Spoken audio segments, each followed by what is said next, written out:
We've been a leader in banking for more than 100 years. You'll find us here, at home, on your phone, and everywhere you go. Renaissance Bank.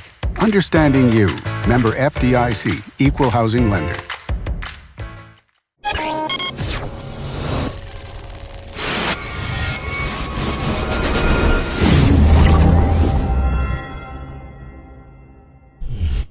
Sponsored by Renaissance Bank. Good morning, Tupelo, Lee County, or wherever you might be watching us from. My name is Dylan Mullen. Today is Friday, September 14th, and this is your Daily Journal Newsbreak.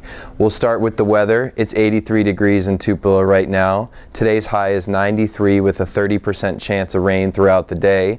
Tonight there will be some clouds with a low of 72 as you head out to those high school football games. Tomorrow, Saturday, sunny with a low of 71 and a high of 93. Sunday, also a beautiful day with clear skies and sunshine, a low of 69 and a high of 92. For a complete forecast, visit djournal.com/weather. For our top story, some 350 community leaders, economic developers, elected officials, and other professionals from 13 different states are in Tupelo for the annual Appalachia Regional Commission Summit. The meeting, which is being hosted in Mississippi for the first time in 10 years, is having a two-day event focused on the theme Appalachia Works, expanding opportunities for our region's future. The event also includes more than a dozen breakout sessions. On Thursday, Mississippi Governor Phil Bryant said finding enough people to fill all of the available jobs, some 47,000 in Mississippi alone, is a challenge across the region. Bryant stressed the importance of early childhood education in building the workforce.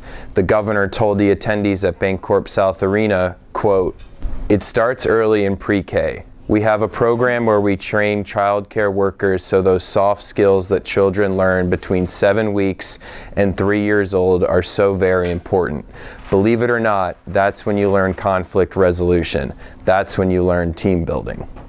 Now moving on to City Hall, the Tupelo City Council has approved a $36.6 million general budget for the next fiscal year, with a strong majority from the City Council. The Council voted 6-1 to approve the budget for the fiscal year that begins October 1st and runs through September 19th. Ward 2 Councilman Lynn Bryan cast the only vote against the budget. Within the general budget, employee costs are projected to consume about 64% of the general fund, which was Bryan's concern. In the last fiscal year, about 61% of the general fund went to employee cost. The previous year, it was 59%. While there are no employee raises in this budget, the healthcare insurance costs will go up 9%. Mayor Jason Sultan said, quote, "This is a fiscally conservative budget. It protects our bond rating." And in statewide news, the Mississippi General Fund generated $54,000 in revenue from sports betting in August, the first month that people were allowed to wager on sporting events at the state's casinos. The amount of revenue that will be generated by Mississippi legalizing sports betting has been a great unknown, with politicians saying earlier this summer it could provide as much as $35 million annually for the state coffers. More recently, it's been estimated that sports gambling would generate anywhere between $3 million to $15 million annually in tax revenue for the state, but based on August, it could be less than $3 million.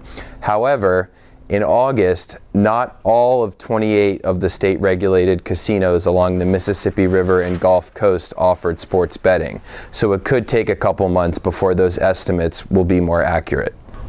And finally, in sports, Alabama coach Nick Saban sees a difference in this Ole Miss offense than the one the Crimson Tide limited to no touchdowns and just 253 yards last season. Number 1 Alabama visits Oxford at 6 p.m. tomorrow. Saban isn't only worried about quarterback Jordan Ta'amu, who has thrown 7 touchdowns and no interceptions so far this year. He also sees a running game that's much improved. Saban told reporters, quote, "Early in the year, they weren't running the ball very effectively, but they've gotten back to balance, running the ball, throwing a lot of run-pass options, throwing a lot of play action."